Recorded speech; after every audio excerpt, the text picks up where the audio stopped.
بەناوی خوای بەخشندەی مێهرەبان سڵاوتان لێبێت بەڕێزان لە بەرنامەی ئەمڕۆ قسە لەسەر پرسی موچە دۆخی سیاسیێرێم پەیوەندیەکان لەگەڵ بەغداد دەکەین و قسە لەسەرەوە دەکەین کەی قەیرانی موچە لە هەرێمی کوردستان چارەسەر دەبێ و ئایا کێشەی داهاتی ناوخۆ داهاتی نەوت و هەناردەکردنەوەی نەوتێرێمیش چی بەسەردێ و سەبارەت بە بارودۆخە سیاسیەکەش ئایا دۆخی سیاسیێرم چی لە ڕووی کۆبنەوەی پەرلەمان بێ پێکهێنانی حکوومەت بێت پەیوەندیەکان بێت لەگەڵ بەغداد ئەم پرسانە لەگەڵ بەڕێز عەدنان عوسمان سەرۆکی دامەزراوەی ڤیژن بۆ لێکۆڵینەوەی استراتیژی و پەرلەمانتاری پێشووتری کوردستان قسەی لەسەر دەکەین. کاکە بەخێربێن، سوپاسی ئەمەدەبوون دەکەین. سوپاس دەکەین. با لە پرسی موچەوە دەست پێ بکەین لەبەرەوەی کە پرسێکی گەرمە و وابەستەیە بە ژیانی خەڵک. باس لەو دەکەێت کە لە کۆبنەوەی بۆ ئەنجومەنی وەزیرانی عێراق بڕیاریان داوە کە 760 میلیارد بۆ مانگی دە و مانگەکانی داهاتووش بنێرن ئەگەر جێبەجێ بکرێت. هۆکاری چیە ئەم کێشەی موچە لەسەر ئاسیێرێن بێ لەگەڵ بەغدا بێت بەلایەکدا ناخرێەوە چارەسەرێکی بۆ نادۆزرێتەوە؟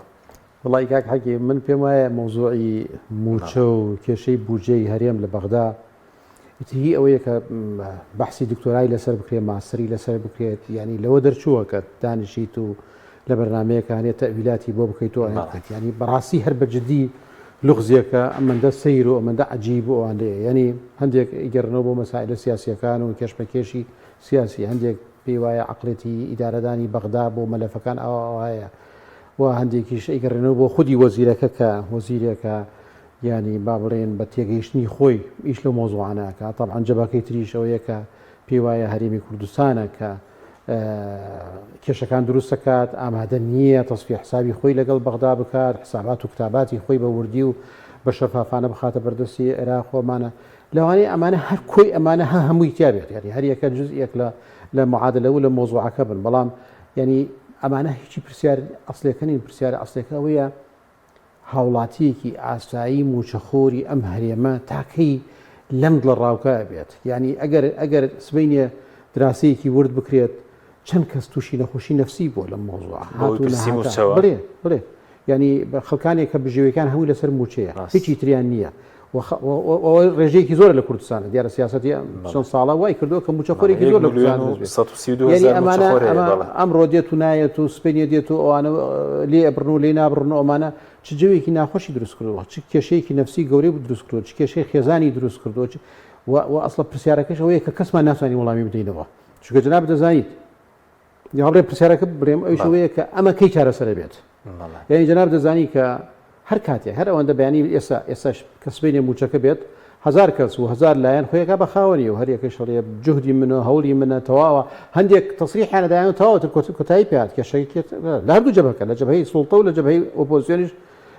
ئەوە تەواو مژدا دێن بە خەڵکی کوردستان تەواو کێشەی موچە چارەسەر کراوەوانە. چەندین کۆبنەوە کە کراوە لە دوای کۆبنەوەکانە وترێتەوە، ینی هیچ کێشەیەک نەماوەوانە. دوای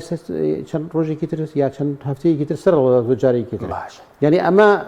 مۆزڵە ئەسڵەکە ئەوەیە کە ینی ئەم پرسە طبعاً ئەگەر شکست ینی دوایش بکەوێت کەس خۆی ناکە بەخاوەنی هەموو ئەوانەی کە یانوت چارەسەر بێت و ئەوانە جارێکی تر باس لەوەکەن کە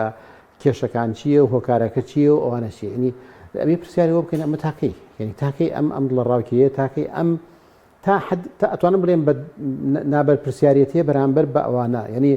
موچە پرسێکی زۆر زۆر ئەساسی و حەیەویە بۆ هەموو کابینەیەک، بۆ هەموو حکوومەتێک، بۆ هەر دەسڵاتێک،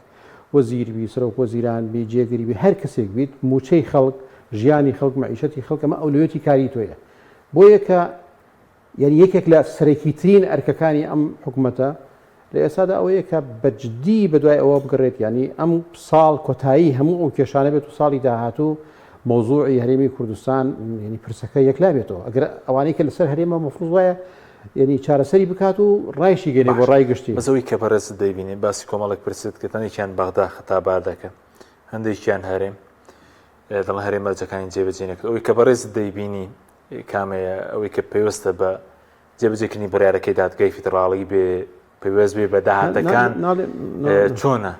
ناڵێم ئەمە لغزێکی زۆر زۆر گەورەیە. ینی بۆ خۆم وەکو کەسێک کە پێشتر لە لوژەی دارایی بوومەوە با بڵێن کەم تا زۆر متابع ئەم مۆزوعەکەم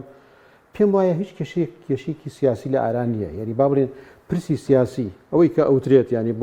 بۆ نمونە ئەگەر هەرێم بێوێت جۆرێک لە سەر بەخۆی خۆی پارێزیێت و تێکەڵ بەهین نەبێت ئەگەر عێراقیش بێت جۆرێک لە مرکزیت بەسەر هەرێمی کوردستانە و فەرزی ئیرادەی خۆی بکات بەسەر کوردستان من پێم وایە ئەمە نییە یعنی ئەم عامل ئەم فاکتەرە ئەبێ بخێنە لاوە فاکتەری سیاسی لە پرسی موچە نیە من پێم وایە مەسەلەکان کارگێڕیە مەسەلەکان حساباتە کتابات و ئەوانەیە و پێشم وانە علاقی بە تەنها بە وەزیر و هەبێتە ئەگەر ینی باوەڕان پرسەکە سیاسی وایە ئەنجومەنی وەزیران ئەو مەسەلەیە بە یەک لاکاتەوە و وەزیریش هەموو وەزیرێکیش پابندە چونکە وەزیر ئەگەر پابند نەبوو بۆ هەیە سقالە بدات یا سەرۆک وەزیران بیگۆڕێت بەڵام پرسەکە لە بەروی پرسێکی سیاسی نییە و پرسی حسابات و وردەکاری ئەوانەیە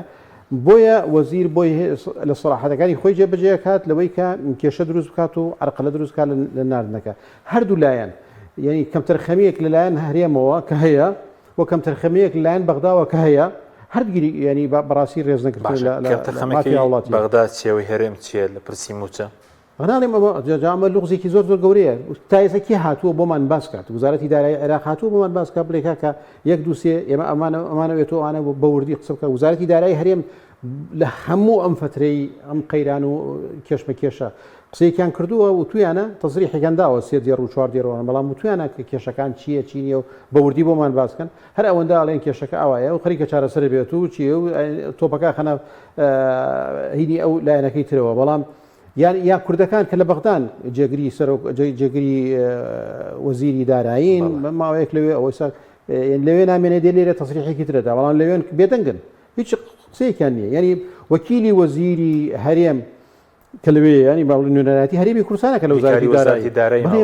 مەفروض وایە ئەو پێش هەموو کەسێک وێستا گۆڕاوە بە کەسێکی تر هەر کەسێک بێت ینی کێشە لەسەر کەسەکە نییە بەڵام مەفروض وایە ئەو قسە بکات هەم لەوێ شەڕی بودجەیە بکەوە هەمیش وردەکاریەکان باسکات ینی ینی کێشمەکێشەکان نیوانی هەرێم و بەغدا بە وردی بۆ خەڵکی کوردستانی باسکەن بۆی خەڵک ڕۆشن بێ لای ینی ئەم مەزڵە چیە بەڵام بە هەر حاڵ ڕۆشن بێ و ناڕۆشن بێت شتێک لێرە ڕۆشنە ئەوش ئەوەیە کە موچە نایەت موچە دواکەوێت موچە لە کاتی خۆیان نایەت و بەرامبەر ئەوەش عێراقێکت هەیە کە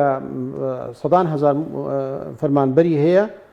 و لەوانەیە ناو بەناو کێشەی داراییشی هەبێت کێشەی سیولێ هەبێت بەڵام سەری مانگ موچەکەی خۆیان وەرەگرن تۆ لێرە بەشێکی لە عێراق بەشێکی لە مەنزومەی حکومڕانی لە عێراقدا هاوڵاتیەکانت موچیان نییە ینی ئەم تەسەڕفێکی زۆر نائینسانیەکە چه هەرێم بیکات چه بەغدا بیکات باشە بەس پێویست بە داهاتی ناوخۆ بەرز پێشتر لە لیژنەی دارایی بووی بڵێن لەو کاتێککە ناوی پەرلەمان بووی بە ئێستاشەوە ئەو کاتەش بۆ ئێوە وەکو پەرلەمانی کوردستان ڕوون نەبوو ئێستا بەغداش گلەی هەیە لە سەرەوەی کە داهاتەکە تەسلیم ناکرێت ئێستا بۆ مانگی 2 3 4 و 5 ئەو مانگە تەسلیم کراوە بە کۆی گشتی 321 میلیارد تەسلیم کراوە تا ئێستا بڵێنەوەی کە وەکو پشکی بەغدا تەسلیمیان کردووە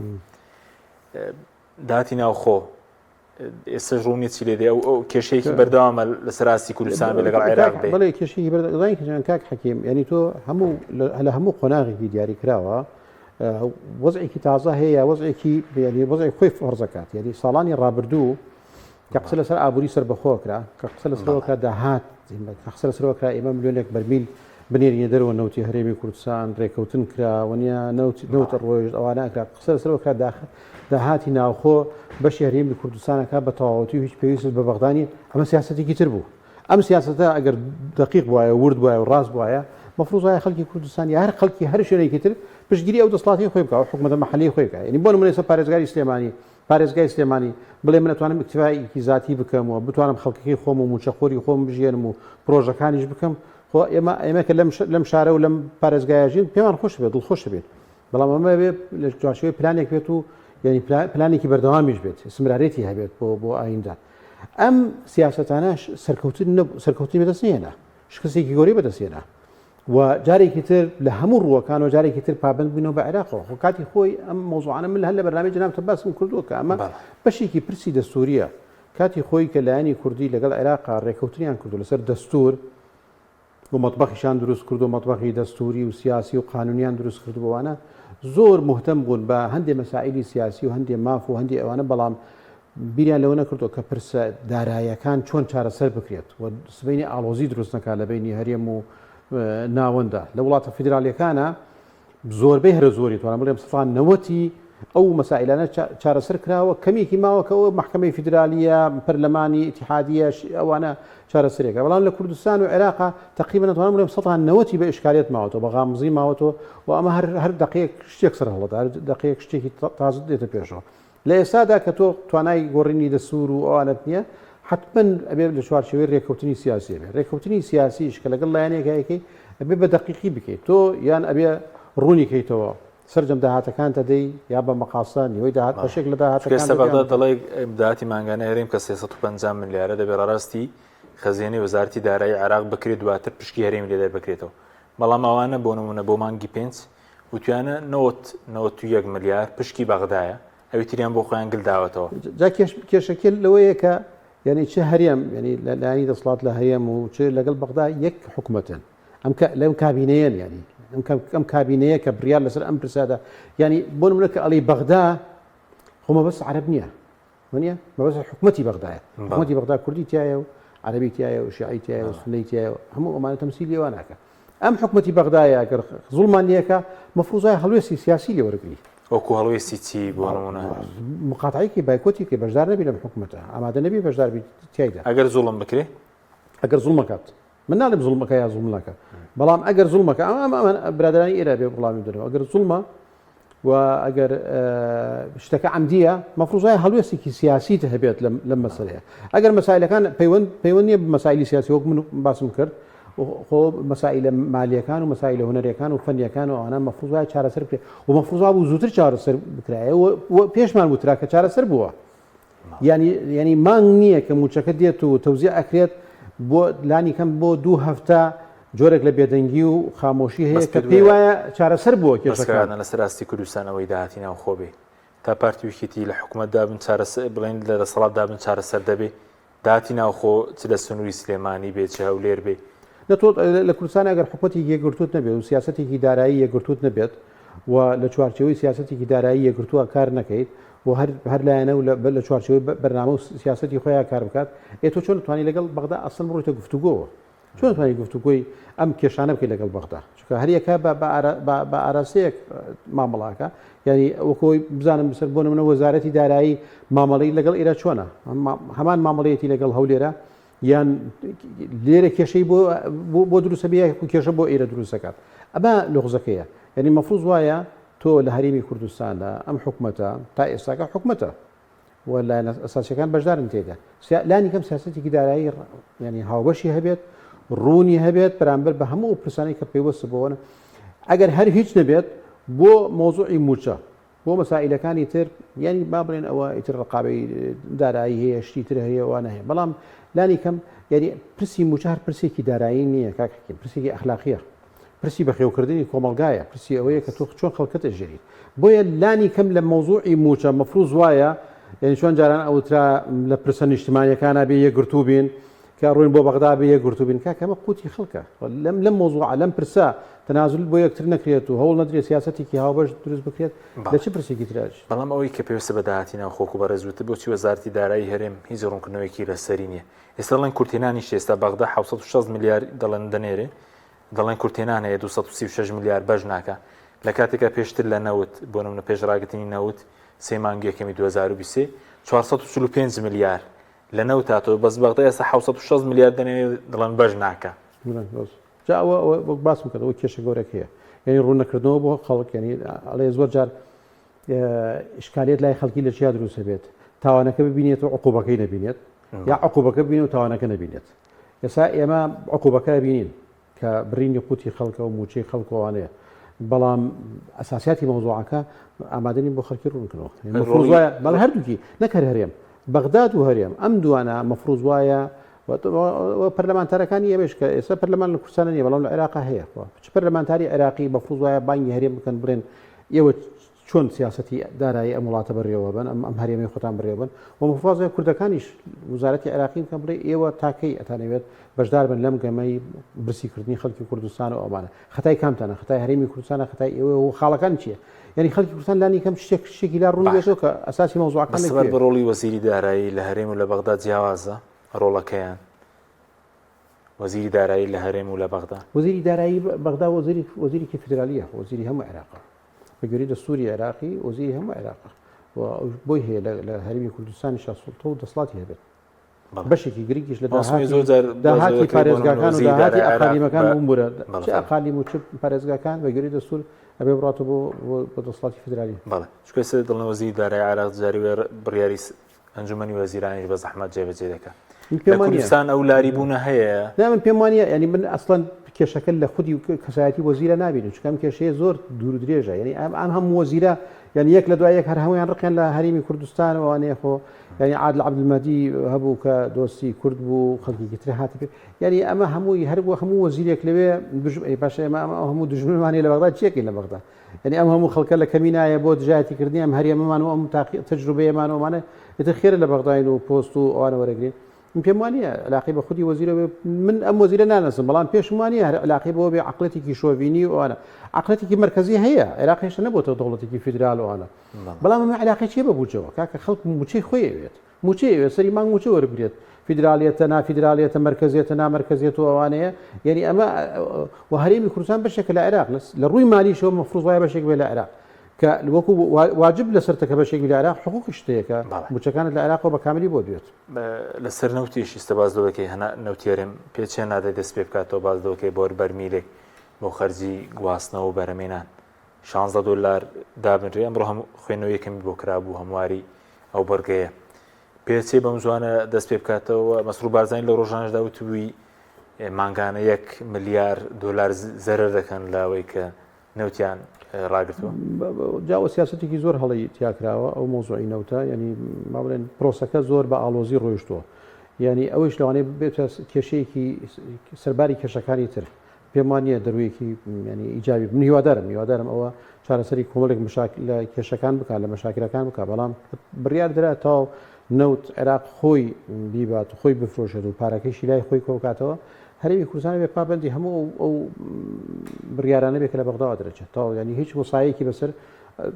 سیاسەتی نەوتیەوە نابێت نە لە فرۆشتنی لە دەرفەتی بە قاچاق فرۆشتنی نابێت لەمەوە دووە ئەگەر ڕادستی سۆمە بکرێت چونکە ئێستا بە قاچاق دەفرۆشێت دەچێتە ئێران تورکیا ئەفغانستان دوبەی زۆرە خیانێت تا ئەوش کۆنتترۆل بکرێت ئەگەر نیەتی کۆنتترۆلکردن هەبێت ئەوە پێوەستە بەوەی کە حکوومەتێک لە بەغداش حکومەکات ینی لە بەغدا حکوومەتێکە کە تەواوەتی چارەسەری گەدەڵی کردووە لە هەموو عێراقا پێم وانە بە ئاسانی بڕاتەوە بەڵام پرۆسەیەکەوە ڕات ئەکی دەبێت چارەسەر بکرێتەوە ئەکیدیش کۆنتترۆل ینی لە ئایندەیەکی دوورمەوداژ هەبێ کۆنتترۆل دەکرێت باشە دەین سەربارودۆخە سیاسەکە بای پرسیارەتی لەسەر مەسەلەی تێڕوانین هەبوو لەسەر هەژماری من و بە تاوتین لە بینی پارتی ویچێتی زیاتر بڵێن سەرۆکی کێتی باسی دەکرد لە بانگەشی هەڵبژارندەی گوتەوە هەژماری مەسرور بارزانیە بەس ئێستا هەری مەسرور بارزانانی قوبات تاڵەبانیشە ئەم هەژمارە والله من ئەوە جار علاقی بە خۆیانەوە هەیە و علاقی بە حملەی انتخاباتوانەیە بەڵام ئەم مەوزوعی هەژمارەکەیش و تەوتینەکەیش ئەم مەوزوعە کە مەسلەیەکی زۆر سادە و مەسلەیەکی بانکیەوانە بوو ئەمەش کرا بە کێشەیەکی سیاسیوانە ینی ئەم وەزعی هەرێمە بەم شێوەیە کە تۆ بچووکترین هەنگاو پرسێکی سیاسی و نیەتێکی سیاسی و پاوانخوازی و ئەوانەی هەبێت ئەمە چۆن وڵات ئەبێتە پێشەوە چۆن توانی وڵاتێکی ئاوادان دروست بکەیت چۆن توانی هاوڵاتیەکی تەندروست و هاوڵاتیەکی خۆشگوزەران دروست بکەیت ئەمە کێشەکەیەوە ئیلا یعنی ئەم مۆزوعە محکمەی فیدرالی چارەسەری کردووە لە عێراق بڕیاری لەسەر درراوە ئەسڵەن چ کێشەیەکە تۆ لە چ ڕێگایەکەوەکەی گرنگەوەی هاوڵاتی لە کوردستاندا ئەو استحقاقی کە هەیەی بەبێ برین بەبێ تاخیرکردنەوەوانە لە بنقێکی معتەبەرە وەربگرێت و ئەمە مەسلەیەکە کە ئەکرێت ینی بانکی مرکزی عێراقی بڕیاری لەسەر بدات و چارەسەری ئەو مەسلە بکات ئەگەر تۆ قرارە موچەکان موچەی هەموو هاوڵاتی کوردستان لە عێراقەوە بێ کە من پێم وایە ئەمە هەنگاوێکی خراپ نییە ینی هەنگاوێکی باشە و هەنگاوێکی ڕاستە خۆیەکە بێ بەڵێ بۆ نە ینی بۆچی تۆ عێراق ئێستا وڵاتێکی دەوڵەمەنە ئیمکاناتێکی گەورەی هەیە ئەوەی هەیە توش بەشێکی لە عێراق ینی ئەم هەرێمە سربەخۆ بێت جایە کە وڵاتێکی سربەخۆ بێت کە هەرێمێکی بەتەواوەتی سربەخۆ بێت حتما ئەو کاتە نابێت ئیتیکال بکات سەر وڵاتێکی دروست لەو کاتە تەبعی دروستەکە جۆرێک لە کۆیلایەتی دروستەکە بەڵام تۆ هەر خۆت بەشێکی لە عێراق و لە عێراق پۆست هەیە و ئیمکاناتت هەیە و ینی ڕابطەیەکی تند و تۆڵت لەگەڵ عێراق هەیە ینی حکمەتی چییە کە موچەخۆرەکانی تۆ دابڕێن لە عێراقەوە با لەگەڵ عێراق بن ئەگەر تۆ بینێ ویستت و خوا کردی و دەوڵەتی کوردی دروست کرد با بزانم هەر ئیشی لەوانەیە دەدەقە بێت ئەو قەتعکردنی ئەو خەیتە مالیەش کە هەیە عێراقیدا تۆ بیتە تۆ 1 ملیۆن موچەخۆرە عێراقیدا کە بووی بە دەوڵەت و سەر بەخۆی ڕاگەیاند و چیت کرد و اقتصادەکەت بەهێز کرد و ژێرخانێکی بەهێزدانا بیبڕۆ سەری مانگ تۆ موشەکان بدە چ کێشەیەکە لەوە بۆیە مەفروض وایە ئەم پرسە پرسێکی بەو شێوە سیاسیان کردایە لە هەرێم نە لەگەڵ بەغدایشەوە ئیشی بەنکی مرکزی عێراقی ئەو بڕیاری بدایە کە هاوڵاتی هەرێمی کوردستان موچەکەی کە حەقی خۆیەتی مافی خۆیەتی لە خانە نشینەکەی و موچەخۆرەکانی لە چ بانکی وەرێگرن ئەو بڕیاری لەسەر بدایە باشە بەس لە ڕۆژانە سەرژمێریش کرا ئێوە ژە کووت هامەزراوی ویچن هەندێک لە کۆڵنەوەتان کرد بوو سەبارە بە سەرژمێری بۆ هەرێمی کوردستانە ئاکامەکەی باش دەبێ لە بودجە بێ لە بواری تر بێ لە بواری سیاسی بێ لەگەڵ ناوچەداوەکان بێ ناکرێت هەر پرسێک بێتە پێشەوە ئەوها بزانی بۆ هەرێم باشە بێ یا خراپێ پێ ئەم قەلەقیە و ئەم دڵە ڕاوکیە و ئەم بێمتمانەیە چییە؟ ئەمە سەرژمێریە علاقی بەوە هەیە لا بێ بۆ پارێزگای باشێ بۆ پارێزگای خراپێ تعبیرە لە واقعی خۆت یعنی تۆ ئەگەر 6 ملیۆنی ئەگەر 8 ملیۆنی 8 ملیۆنی ئەگەر 6 ملیۆنی 6 ملیۆنی ئەگەر 2 ملیۆنی 2 ملیۆنی ئەم سەرژمێریە ڕێژەکەی تۆ دەستنیشانەکات و زۆر گرنگشە بۆ هەموو هەنگایە گرنگە بۆ پارێزگا گرنگە بۆ قەزاکان گرنگە بۆ پەرلەمان گرنگە بۆ نێرایەتی گرنگە بۆ نەخشەی ئابووری گرنگە بۆ ژێرخان لە هەموو بۆ مەسائلە کۆمەڵایەتەکان گرنگە ینی سەرژمێری مۆزوعێکە کە ئەسڵەن مەفروض وایە چەند قازانجی هەرێم و عێراقی دەبینیم پرۆسی سەرژمێری بڵێ لە قازانجی عێراق و هەرێمی دەبینی ئەگەر ئیش بە ئەنجامەکانی بکرێ دەست لە بواری بێکاری وردە خەلەلی تیەکەوێت کێشەی تدایە بەڵام ساڵانێکە مەسەن بڕیاردراوە قومێتی تیا ڕوون نەبێتەوە گەر قومێتی شتیا وایە نەمانەزانین ناوچە جێناوەکان کە پرۆسی تعریبێکی زۆر گەورە کراوە بە قازانجمانشکێتەوە یا بە زەرمانشکێتەوە تۆ بەسەر باسی کردبووکە لە پرۆسەیەکی دوورودرێژە چەندین قەزای گرنگی کوردستان لەسەری لادراوە لەسەر کەرکوو لادراوە جا ئەمە ئەگەر بەسەر بنەمای قومیەت بکرێت چەند زەرری لێک هەرێمی کوردستان چەند قازانج لێک بەڵام پرۆسی سەرژمێری پرۆسێکی ئیجابیە ناکرێت بەدڵ ڕاوکۆ سەری بکەین پێم وایە پرۆسێکی زۆر گرنگە و پێویستی شەو کار بە ئەنجامەکانی بکرێت بە تایبەتی گەمێ ئەس لە سەراستی کوردستان قسە بکەین کار بە ئەنجامەکانی بکرێت بۆ منە بڵێن شوێنێک نەخۆشێکی تێدا زۆرە بنکەی تەندروستی تێدا زیادکەن شوێنێک پێویستی بە ئاوردانەوەی دیکەی هەژاری لێ هەلی کار ئەوانە وەکو وەڵام مەفروض بێت و هیواخوازی وابێ بەڵام ئەم سەرژمێری علاقی بەوە نییە بەلاقی بەوە نییە کرد لە دوای ئەم سەرژمێری پلانەکان چێبێت سەرژمێری بۆ خۆی پرۆسەیەکی ئیجابیە و مەفروضە بکرێت بەڵام دوایەتر بەرنامەی داهاتووی لەسەر بنیاد بندرێت مەفروضە کوێ پێویستی بە چییە هەموو شتێکە بێت لەسەر بنەمای ئەو سەرژمێریە بێت یعنی لەسەر ئەو داتایانە بێت کە دەستکەوت و داتا دەستکەوتووە ئەنگدام و دەستگاکانی وڵاتە داتایان لەبەردەسایە لە هەموو ئەو مەسائلە مەفروض وایە خۆتەی تەنمەوی لەسەر بنەمای ئەو داتایانە کار بکرێت بەڵام ئیتر دەسڵاتێک نەیکات یا پشتگوێ بخای یا ماوەیەک تەجیلی کات یا کاری لەسەر نەکات ئەو علاقی بە خودی دەسڵاتەکەوەیە باش بینی سەرباری دۆخە سیاسیەکە ئەوەی کە ئێستا ڕاینیگرانی لایەنەکان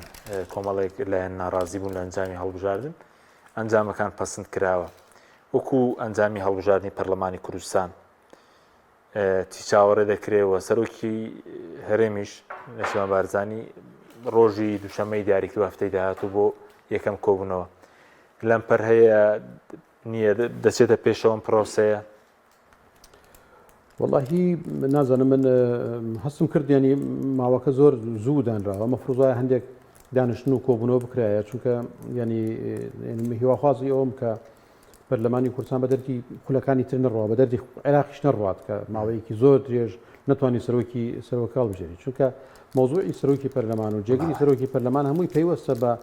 یەکلابوونەوەی کۆمەڵی پرسی تر پرسی سەرۆکی هەرێم و جێگرەکەی پرسی سەرۆکی حکوومەت و جێگرەکەی ئەم دەدێتەوەی کە ڕوونە بێت و پەرلەمان تەسلیم بە کێک لە سەرۆکایەتەکەی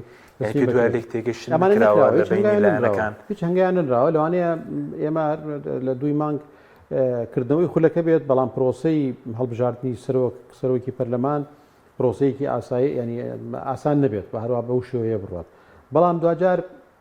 هەڵبژاردن کراوە و دەرکەوتووە کە لایەنەکان چەند کورسیان هەیە و چەند دەنگیان هەیە نەخشەی سیاسی لە کوردستانە گۆڕانێکی زۆر گەورەی دراماتیکیتیا ڕووی نەدا لایەنێک بۆ نمونە لایەنێک بڵێ لایەنەکە 50 زائیدێک بێنێ بتوانێت خۆی هەرچەند قورسیش حتا 50 زائیدێکیش بێنێت ینی فەرزەن پارتی خۆ پێشتر هەی بوو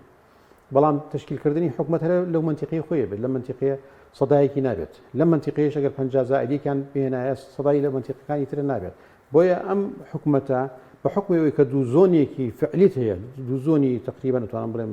بە پلانی اقتصادی جیاوازەوە بە تێگەیشتنی جیاوازەوە تقریبا خەریکە کەلتوری جیاوازی دروستە بێت ئەمە هەر ئەبێ پێکەوە بن جارێکی تریش ئەم خولەی تریش خولی پێکەوەی ئەم دوولایەنە بێت دوو هێزە کاریگەرە بێت بەڵام لە پاڵ ئەوەی شەمەسەر هێزی تر دروست بووە یعنی ئمە لە خولی ڕابردووە بۆ نمونە هێزێکی ئۆپۆزیۆنی بەهێز نەبوو ئێستا هێزی ئۆپۆزیۆن هەیە یعنی بۆ نمونە نەوەی نوێ ئەگەر بڕیار بدات کە ئۆپۆزیۆن بێت لەم خولەی پەرلەماندا 15 کورسی ینی فراکسیۆنێکی بەهێز بێت فراکسیۆنێکی گەورەیە بێت بەس ژمارە بەسە یان کوالیتی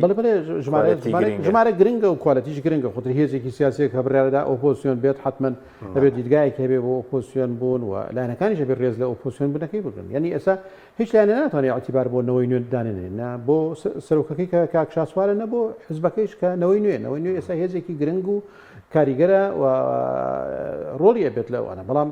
ئەگەر بڕیار بدات ئۆپۆزیۆن بێت و لایەنەکانی تریش لەگەڵیە یعنی ئەگەر بۆ نمونە کۆمەڵ بەشدار بێت و یەکگرتو و کاک علی حەمەد ساڵح و بەڕێزانی تر هەمویان پێکەوە کاک لاهوورەوانە هەمویان بەرەی ئۆپۆزیۆن دروست بکەن من پێم وایە معادلەیەکی زۆر جیاوازتر لە پەرلەمانی کوردستان دروست هەبێت چونکە پەرلەمانی لە دوای خولی سێمەوە ینی ئەوەی 2009 بۆ 2013 کە ئۆپۆزیۆنێکی بەهێز هەبوو گۆڕان و کۆمەڵ و یەکگرتو ئیتر ئۆپۆزیۆنێکی بەقووت لە پەرلەمانە نەبووە زۆرتر ینی تحالفێکە بۆ لە بینی گۆڕان و یەکێتی و پارتی و هەندێک لایەنی ترۆوانە ئەم جارە ئەگەر ئەم هەموو لایەنە یا زۆرینیان بڕیار بدەن کە جەبهەی ئۆپۆزیۆنە بن ناو پەرلەمانی کوردستانە ئۆپۆزیۆنی ئەم دەسڵاتە بن دیدگای خۆیان یەکخەن پرۆژەکانیان یەکخەن ئەوە بکەن خۆی کرا ینی 2009 گۆڕان بە دیدگایەکی جیاوازترەوە لەگەڵ کۆمەڵ و یەکگرتو هێزی ئیسلامی بوون بەڵام 4 ساڵی کارکردنی پێکەوەیەکی زۆر تقریبا توان بڵێم لە 90 بەرەوسەرەوەی پرۆژەکان پرۆژەی هاوبەش بوون دیدگای هاوبەش بوون و ڕەختەکان و بەشداریکردنەکان لە گفتوگۆکانە هەمووی هاوبەشی و هەماهەنگیەکی زۆر هەبوو لە ئێساشدا دەکرێت ئەو هەماهەنگیە دروست بکرێت و ئەمە هەم بە پەرلەمانەدات بە پرۆسی سیاسی شدات قورزنی لەم بارودۆخە لە دەرەوەی بڵین ئۆپۆزیسیۆن بتوانێت بلۆکێک دروست بکە قورس نییە هیچ قورسیە ئاسانترین شتە چکە ئێستا معالمەکان ڕۆشن بۆتەوە باسم کرد ئێستا تۆ هێزێکت هەیە کە پارتیە بەتەنیا ناتوانێت حکومەت تەشکیل بکات ئەگەر زۆری جب وایە هەر نێتوانێت نەکرەوەی کە ئێستا ڕێژەی کورسەکان یەکێتیە ناتوانێت بەتەنیای بکات و یەکێتی و پارتیش ناتوانن ئۆپۆزیۆن بن لەبەرەوەی یعنی هیچ معالمی ئۆپۆزیۆن بوونیان تێدا نیە لەبەرەوەی هێزی چەکداریان هەیە سوڵتەیان هەیە ئەوانیان هەیە لەم حاڵەتە مەجموعەی هێزی مەدەنی تر هەیە لە دەرەوەی ئەمانە کە ئەمانە نە هێزی چەکداریان هەیە نە خواتی عسکریان هەیە لە سێتریان بەسەر ئاسایش و چیوچیەوە هێنە ئەمانە بە ئاسانی توانن ببن بە ئۆپۆزیۆنێکی مەدەنی گەورە ڕۆڵیشان هەبێت و لەلایەن کۆمەلگای نێودوڵەتی شو اعتیباریان هەبێت لەلایەن عێراق شو اعتیباریان هەبێت خۆی ئێستا بینیت یعنی بینیت کە سەدایەکی بەقوتیان هەیە و حسابیان بۆ بکرێت بەدڵنیاییەوە بە ئاسانی ئەتوانن ببن بە هێزێکی گرنگ و کاریگەر لە پەرلەمانیدا بەزۆکو پێکێنانی حکوومەت بێت بەم زوانە قورسە بڵێن یەکەم دانیشتنی پەرلەمان چاوەڕێ دەکرێت بە کراوی بهێڵدرێتەوە بەس بۆ پێکێنانی حکوومەت قورس نییە پێکێنانەکەی لەدایک بوونەکەی بەدڵنیاییەوە قورسە بێت ئەگەر ینی با بڵێن هەمووی پەیوەستە بەوەی کە یەکێتی و پارتی دوابڕیاریان چیە بێت ینی یەکێتی ئەو بڕیارەی کە دابووی لە کاتی حملەی انتخاباتە کە هێزێکی جیاوازتر ئەبێت و چیتر ئامادە نییە کە برا بچووکێک بێت و تەمسیلی ئەوێت تەمسیلی ئەم زۆنە بکات بە تەواوەتی چکە هەرێمی کوردستان لەم دوو زۆنە دروست بوو ئەبێ هاوسەنگیەکی تەواو لە بینی ئەم زۆنە هەبێت لەوە نییە کە مەسەلەن یەکێک 6 وەزیری هەبێتەوە مەکەیتر لەبەرەوەی کورسی کەمترە 4 وەزیری هەبێت یەکێتی سوورە بێت لەسەر ئەم پلانەی خۆی ئامادە بێت لەگەڵ پارتیە بڕاتە ئەو ململانێت توندەوە و پارتیش چەند تێگەیشتۆ لەوەی کە ئەو ناتوانێت حاکمی مطلقی کوردستان بێت ناتوانێت براگەورەی ناکرێت لە سوڵتەی سیاسیە ئەو لە منتیقی زۆری خۆیان نفوزی هەیە بەڵام هێزی تریش لە منتیقی خۆیان نفوزی هەیە دەبێ اعتیبار بۆ ئەو لایەنەدانێت پارتی چەند تەنازولەکە لەو قەناعەتانەی یەکێتی چەند سوورە بێت لەسەر قەناعەتەکانی ئەمە معالمی دەسڵاتی داهاتوو یا کابینەی داهاتوو تشکیلەکە کە من پێم وایە ئەبێ ئەو کابینەی داهاتوو کابینەیەکی جیاواز بێت لەوەی کە ئێستا هەیە کابینەیەک بێت بە معنایەوەی کە تەوازنێکی تەواو بگەڕێنێتەوە بۆ ئەم دوو هەرێمەی ناو هەرێمی کوردستانە ئەم دوو کە پێوترێ ئەم دوو زۆنەی ناوئنی کوردستانە بووە ئەو ئینفرادیکردنە لەبەرەوەی 4-5 کورسی زیاترێت یا 10 کورسی زیاترێت ئینفرادکردن ناتوانانی بکەیت لەبەرەوەی ئەو پەرلەمانە تعبیر لە عەدەدیەت ناکات پەرلەمان مەفروضایە پەرلەمان و کابینەکە تعبیر لە قالیمەکانی ناو هەرێمەکە ناوچەکانی ناو هەرێمەکە بکەن پێ دوای دەستێوەردانی وڵاتانی ئیقلیمی شەبێ لە پێکێنانەکە وەکو چۆن ئێستا لە هەڵبژاردنەکە سەرۆکی حیزب بۆتی دیزاین کراوە دیزاین بۆ چەند هێزێک کراوە بۆ سێ هێزێک بۆ دوی دەسەڵات و ئۆپۆزیسیۆنی ئەنی پێ دوایە لە پێکێنانی حکوومەتیش ئەم تەداخولە هەبێ وڵاتانی ئیقلیمی و تەداخولە دەبینرێ جارێک کۆمەلگای نێودەوڵەتی زۆر فشاری کرد بۆەوەی هەڵبژاردن بکرێت و هەڵبژاردنەیەک کرا زۆر فشاریان کرد بۆەوەی پەسەند بکرێت و کاری لەسەر بکرێت ئێستاش پێم وایە کۆمەلگای نێودەوڵەتی زۆر فشارەکەن لەوەی کە زۆر حکومەت تەشکیل بکرێتەوە طبعاً گرنگیشە بۆ هەرێمی کوردستان ئەو هەموو کێشمە کێشەوانە هەیە لە ناوچەکە لەگەڵ بەغدا کێشەیە مەسائلی مالی هەیە تۆ پێویست بە کابینەیەکی بەهێزە پێویست بە ینی باوڵێن تیمێکی بەهێزی یەکگرتووە لە ئێستای کوردستانە تیمێکە بە عقلێتێکی پێکەوەیی بە هەماهەنگی کار بکات ئەو عقلەتی بە زۆر یەکێتی پارتی چاوەڕێ دەکرێت کابینێکی بەهێز پێک بێنن تیمێکیەوە چەند ساڵ نەتوانراوە چاوەڕێی لێ دەکرێت ئەو شێوازی مفاوەزات و شێوازی چوونە ناو حکوومەتە و شێوازی پێکەنانی کابینەکە زۆر هەڵە بوو ئێستا بێ معالەجە بکرێت ئەگەر معالەجەی نەکەیت ئەچین ناو هەمان ئەو یاریانەوە هەمان ئەو گەمانەوە و جارێکی ترش ناگەن بە هیچ نەتیجە لە هیچ پرسیەکە لە یەخستنەوەی هێزی چەکدار تا پێشمەرگە تا ئاساییشە محکەمەیە مەسائلە داراییەکانە خاڵە سنوورەکانە لە هیچ مەسئلەیەکە ناچنە پێشەوە ئەگەر حکومەتێکی فعلی حقیقی کە تعبیر لە هەموو پێکاتەکانی کوردستان و کات ئەوە دروست نەکرێت بەڵام من بەدڵنیایە فشاری ئیقلیمیە بێت فشاری نێودەوڵەتی هەیە فشاری ئیقلیمیشە بێت فشاری بۆ ئاراستەیە بێت چونکە هەرێمی کوردستانیش پێویستی بەو حکومەتەیە ینی لە ئێستادا زۆر پێویستی بەو جۆرە لە حکومەتەیە ئەو جۆرە لە حکومەت دروست نبێت پێم وایە ئایندێکی زۆر باش چاوەڕێی هەرێم ناکە لە هیچ ڕۆیەک باشە بەس هەندێک پێیان وایە زوو لەدایک دەبێت بۆ نمونە فشار هەبێ هەندێک پێیان وایە دەچێتەوە ساڵی داهاتوو لەگەڵ پەرلەمانی عێراق نەخشەکە ڕوون نییە پێکەنانی ڕوون نییە هەردوو وەکو داواکاری یەکێتی بێ وەکو داواکاری پارتی بێ حەکیم هەردوو ئەگەرەکە زۆر بەقوت ئەگەری ئەوەی کە بە ئاسانی دروست بێ لەبەرەوەی ئەم دوو هێزە پێشتر ینی پێکەوە حکومەتیان تشکیل کردو ساڵانێکی درۆژ لە 92 کەم تا زۆر شراکەتێکیان هەبووە لەگەڵ یەکا و ئیشان کردو پێکەوە ینی تەجروبەیەکیان هەیە لە ئەوانەوە ئێستا لایەنەکانی تریش ینی ناشن ناو ئەوەی کە زۆرینە و کەمینە دروستکەن چونکە تەجروبەیەکی فاشل لەبێت معلومە لە کوردستانە تەجروبەیەکی فاشل لەبێت بۆیە ینی چییە حەلەکەی هەر ئەوەیە یەکێتی و پارتی بگەن بە نەتیجەیەک و ئەوانە من وەک باسم کرد زۆر گرنگە لایەنەکانی تر ئۆپۆزیسیۆن من لە ئێستادا خۆ ئەگەر بریاری شدن بەشدار بن لە کابینەکە ئەبێ بە شەرت و شروطی خۆیانەوە بەشدار بن ینی بەشداری تەنها وەرگرتنی وزارەتێک نەبێت ینی وەزیرێک نەنێری بۆ نەکەمە کۆی بەداخ بەجاران ئەکرا و لایەنەکان کردویانە ئەوانە بەڵکو بەشداریکردن بێت لە ڕنگ ڕێژکردنی کۆی پرۆسی سیاسی بۆ چارەسەرکردنی ئەولویاتەکاندانی بۆ چارەسەرکردنی بۆ نمونە مەسەلەی موچە ئەمە ئەولویاتە ئەولویاتەکانە مەسەلەی بوجە مەسەلەی تەفعیلی پەرلەمان مەسەلەی علاقاتی نێودەوڵەتی مەسەلەی پەیوەندەکانە لەگەڵ بەغداد دنیای مەسائلی گرنگ هەیە کە ئەگەر لایەنەکان بڕیاریاندانەوەی نوێ کۆمەڵ یەکگرتوو ئەمانە هەمویان بڕیانە پێکەوە بەشدار بن لە حکومەتەکە مەفروض وایە بە ئەجندایەکی ڕوونەوە و بە سیاسەتێکی جیاوازەوە بەشدار بن نەک تەنها ئەوەیە کە وزارەتی وەرەگرن لەبەرەوەی تەجروبەیەکی فاشلە تەجروبەیەکی فاشلەوە بینیشمانە ئەبێتە بەشێک لەو کابینەیە تر سیاستەکانی ئەو کابینەیە جێبەجێ سەگەر پارتیویەتی بێتەنی حکومەت پێک بێنن چوە خەڵک بێ هیوەیە هیچی وایە کە ئەوان بتوانن کێشەکان چارەسەرکردن موچە بێ خزمەت گوزاری بێ خەڵکی کوردستان ئەزمونێکی خراپی لەگەڵەوان هەیە نەود بێ موچە بێ چاکسازی بێ مەسەلەی پێشمەرگە بێ مامەڵە بێ لەگەڵ پەرلەمان ئەگەر تکرارکردنەوەی هەمان کابینە بێت و کۆپیەکی هەمان کابینەکە بێت نەکە هیچ کێشەیەکیان بە چارەسەر ناکرێت بەس هەمان کێشەکان ئاڵۆستریشە بن و ئاسۆی یەکگرتووی هەریەمیش زۆر لاوااسترە بێت و تەڵختریشە بێت ئەگەر بە عقلێتێکی جیاواز بە ڕێکەوتنی جیاواز بە گفتوگۆی جیاواز بکرێت لایەنێک وسایە نەکات و لایەنێکیش خۆی بە برا بچوو گوزانێت لە بەرەوەی کورسی کەمترە یعنی من لە جێگایەکەتی بم بەو شێوازە ناڕۆناوە حکومەتەکەەوە کە هێزێک برا گەورەیە و من لە خواری ئەوم لە بەرەوەی ئەو چەند کورسێکی هەیە من یەکێتی بم بۆ ئەڕۆم کە من ئێستا نوێنەرایەتی بەشێکی گرنگی هەرێمی کوردستانە بڵێ خەڵک بڵێ پارتیوێکی دیشی جیاوازیان چییە بۆ نمونە علاقم بۆ نییە وەکو جیاوازی لە حکومڕانی بێ لە ئیدارەدان بێ جیاوازێکت ئەوم کێشەی من نییە ئەوە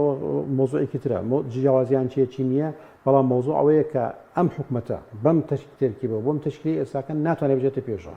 بەڵام بە شێوازێکی تر و بە نەمەتێکی جیاوازتردان دێت هەنگاوە نەبووکەش جا ئەم هەنگاوانە سەرونیە کە هەموو هەنگاوی باش بن یعنی ئەوە علاقی بەوە هەبێت نیەتەکەیان چێ بێت ئەوە علاقی بەوە بێت پەرلەمانێکی بەهێز بێت ئەوە علاقی بەوە بێت ئۆپۆزیسیۆنێک هەبێ بەردەوام چاودێریان بێت بەردەوام بتابعی کار و چالاکیانەکەن بۆیە من بە گرنگی زانم ئێستا یعنی خۆشبەختانە لەخوا بەزیابێ ئۆپۆزیسیۆنێکی باش دروست بووە ئەگەر ئەم ئەوە ینی هەندێک لایەن بایکۆتی پەرلەمان نەکەن کە وەک باسەکرێت یعنی بایکۆتی پەرلەمان کەم پێم وانێ هەنگاوێکی سەلیم بێت ڕێز لە بڕیارەکەیشیان ئەگرمێنیەوە بڕیاری خۆیان بەڵام ڕازی بوون بە دیزاین کرا شتێکی باشە ئەنجامێکی دیزاین کرا زانی ئەوەش سەرۆکی حزب سەرۆکی حزب هەیە مۆسم لە دەرەوەی کۆمەڵیش هەر قسەیان لەگەڵ کردو بۆ کورسی وتیانە جەنابەت ئەوەندە کورسیت بۆ دادەنێ ینی تۆ ڕازیبی بە تەزویر شتێکی باشە والله جارەکان تریش تەزویر بووە و هەمووش بێ سنوورێکی بۆ دابنرێ سنوور ئاوادا نانرێت سنوور پێش ئەوە ینی ئەبێت تۆ لە هەڵبژاردننی داهاتوو چەند مانگی تر هەڵبژاردننی عێراق بکرێت مەفروض وایە لایەنە سیاسیەکان نێن هەمویان لە بەیانیەوە تاکوونیوە شەو بە گوێمانە بخوێن و تەلقینمان بکەن کە هیچ تەزویر ناکرێت بۆ زەمانەتمان پێ بدەن کە هیچ تەزویر ناکرێت بەڵام ئیجازەم بدە وە دوای ئەوە هەر ئێوارەکەی نەتیجەکە بە شێوەیەک بوو بەدڵی من نەبوو بەدڵی ئەو نەبوو باس ئیجازەم بدە باس لە تەزویر و باس لە دیزاین ئەوانە بکرێت من ناڵێم تەزویر نەکراوە ناڵێم دیزاین نەکراوە هیچ علاقی بە مۆزوعەوە نیە بەڵام مەفروض وایە لایەنە سیاسیەکان پێشوەخت چاوەڕێی نەتیجەکە نەکەن ئەگەر نەتیجەکەم بەدڵ بوو چایەکی لێ خوێنم و ئەڵێم شتێک کراوە شتێ نەکراوەوانە بەڵام ڕازیم لەسەری وەک خۆی ساڵانێکی دوور و درێژە ئەکرێت هەمووی گۆڕانیش کردی ئەوانە وتمان تەزویر کراوە و بەڵام چی بکەین لەبەر بەرژەوەندی باڵاکان ڕازیە بێت لە ئێستا ئەبێ چارەسەری ئەم مۆزوعە بکرێت ئێمە کۆڕێکمان کرد دیدارێکمان کرد لەسەر ئەو مۆزوعانەوە کۆمەڵی برادەر هەتا لە کۆمەڵ هاتوون کۆمەڵێ داتای ورد و قسەی وردیان کرد لەسەر ئەو پرسانەوانە ئەگەر ئەمانە بکرێ بە پاکێجێک و پێش هەڵبژاردن کاری لەسەر بکرێت لەگەڵ محکەمەی فیدرالیە لەگەڵ کۆمسیۆنە لەگەڵ کۆمەلگای نێودەوڵەتی لەگەڵوانە من پێم وایە ئەم هەنگاوێکە بەڵام تۆ تەلقینی منەکەیت دەڵێ تەزویر ناکرێت ممکن نیە تەزویر بکرێ ئەم جارە ممکن نیە مەجارێکی 1% هیچ ناوێتەوە دوای ئەوەش کە تەزویرەکرێت جارێک من بۆ قسەی تۆ بڵێم لەسەر ئەساسی لێدوانەکانی کۆمیسیۆن و خۆتە ڕۆژی هەڵبژاردنەکەش لایەنەکان گلیان نەبوو لە ئادای کۆمیسیۆن لە تۆماری بایۆمەتری لە پرێکە بەس کێشەکە لە ڕۆژی بەڕێوەچوونی هەڵبژاردنەکە بوو کە قسەکانمان دەبێت چاک بکرێ ئەبێ پێش هەڵبژاردن چاک بکرێ و ئیلا تۆ باشە هەر ئەم کۆمسیۆنی هەر ئەم حزبەیە هەر ئەم دیزاینی هەر ئەم بەرژەوەندیانەیە بۆ عێراقی لە هەڵبژاردننی داهاتووشە بۆ عێراق شوێ 4 ساڵی تریش هەروە ئەگەر وا بێتە نابێ ڕێگە چارەی بۆ بدۆزرێتەوە یعنی ئێستا تۆ پێت وایە ئەم برادرانە بایکۆتی پەرلەمانی کوردستان بکەن ئیتر ئەما بێتە فشارێک بۆ چارەسەرکردنی مۆزوعە ینی زۆر خەمیەوە خۆر کە کۆمەڵ ئەندامەکانی نانێ ئیتر وڵات بۆی کۆمەڵ عاجز نەبێت لێمان ئێمە هەوڵە دێن جارێکی تر دیزاین نەکەین بەس دەبێ هەوڵی بۆ باش لە شوێنێکی بیوەسن لە پەرلەمانە بیوەسێنە ئۆپۆزیسیۆنێکی بەهێز دروستکە لە پەرلەمانە پرۆژە پێشڕێز لە پەرلەمان ئێستا پارتی ویکێتی زۆرینەن لە پەرلەمان لە سەردەمی ئۆپۆزیسیۆن چەند پرۆژەی چاک هەبووە کە هی ئۆپۆزیسیۆن بۆ ڕەفزیان کردووە نەبووە کاک حەکیمیاری پەرلەمان ئەو هەیە پەرلەمان هەر ئەبێ زۆرینەیەک هەبێت و کەمینەیەک ئەو زۆرینەی پارتی ویکێتی ئەگەر وا بووایە ینی ئێستا لە بەریتانیا لایەنێک زۆرینەیە ماوەیەکی لایەنێکی ترە ئەگەر وا بووایە ئەوەی کە کەمینەیە ترێ بێ بەشداری نەکات وسایلی بەڵێ ئێمە لە 2009 بۆ 2013 دنیایەک تەسیرمان لەسەر قەراری سیاسیە بوو لەسەر قەراری اقتصادیە بوو لەسەر بودجەکە بوو لەسەر گۆڕانکاری لەو مەسایل پارتی ویکێتی لەم خوڵە ڕێگە دەدەن داهاتی ناوخۆ شەفاو بکرێ بۆ نمونەکەی خۆیان زۆرینە ڕێگە دەدەن یاسای بودجە دەرچێ ڕێگە دەدەن لێ بچین لە قوبات تاڵبانی مەسروع بارزانی بکرێ ئینشاءڵڵا ڕێگادن من نازانم قۆناغی ڕابردوویان کردو بەڵام لە ئێستادا باسم کرد وتم ئێستا پەرلەمانێکی جیاوازتر دروست بووە ئەمە خاڵێکی ئیجابیە ڕاستە ڕخنە هەیە گلەی هەیە باسی دیزاینەکرێ باسی تەزویرەکرێ من قەیچی نەفی ناکەم ئەوە لایەنەکان و بەڵگەشیان قسەتە ڕووقسەیان لەسەر کردووە بەڵام ئێستا پەرلەمانێکی تقریبا حدێک جیاوازتر دروست بێت مەفروض وایە سوود لەم دوورن هێشتا ئازای تۆ لێگەڕێ پارتی ینی تۆ یەکێتی پارتی وحی دابەتێتە سەریان و لە شەو ڕۆژێکە چاک بن ئەمە فشار بکرێت من باەک بۆ بێنم ئازای ئیجازەمدا ئێمە لە 92 ئۆپۆزیسیۆن بووین باشە دکتۆر بەرهەم سەرۆک وەزیران بۆ ئەو فترەیە باشە ینی زۆر برادێک لە ئەنجومەنی وەزیران و پیانە وتین ئەیانوت 2009 بۆ 2000 ئەیانوت بوونی ئێوەی ئۆپۆزیسیۆن ئێوە خۆتان تەسەور ناکەن کە چەند تەئسیری ئیجابی کردوتە سەر ئیشەکانی ئێمە یعنی ئەگەر ئینسانێکی باش لە شوێنێکە لە جێگاک وەزیرێکە شوێنێکە ئەبینێت زەختی ئۆپۆزیسیۆن ئەبێتە فاکتەرێک لەوەی کە بەردەوام بێ لەسەر کارە باشەکاری و هین بکات بۆیە زۆرینە و کەمینە لە هەموو پەرلەمانێکە بەزۆکو ئەنجامەکەی ئێستا خەڵک تێبینی لەسەر ئەنجامەکە ئێستا بۆ نمونە بە پێ ئەنجامی هەڵبژاردن لە سلێمانی پارتی لە 2,087,000 57,000 دەنگی بەرەسێناوە لە سلێمانی 57,000 یەکێتی لە هەولێر لە 2 ملیۆن و لە بورە لە 1 ملیۆن لە 1 ملیۆن و 22,111 بەرسێنە لە سەدادەی دەنگەکانە پارتی لە 1 ملیۆن و 87,000 سلێمانی لە 105 دەنگی هێناوە ئەو حەزمی حەقی خۆیان نێزا لە سلێمانی بێ لە هەولێر بێ ئەو حەزمی ڕاستەقینەوەیان نییە ڕابردوو شاروا بوو بۆ عێراق شەروا بووە مەوسمەوە دەردەکەوێ ئێستا لە سنووری سلێمانی حەزمی ڕاستەقینی پارتیە لە هەولێر یەکێتی وایە ئێمە وڵاتێکمان هەیە ناوی تونسە سەرۆکەکە کە هەڵبژاردنەکات جاروایی 11 لە سەتی خەڵکەکە بەشدارە بن یا دەنگی 11 لە سەتی خەڵکەکەی تێدێن تا 80 خەڵکەکەی دژێتی یا ئەسڵ هینێک بەڵام دواتر شرعیەت لای ئەوەلە ئێستا قسە لەسەرەوە نییە قسە لەسەرەوەیە کە ئەمانە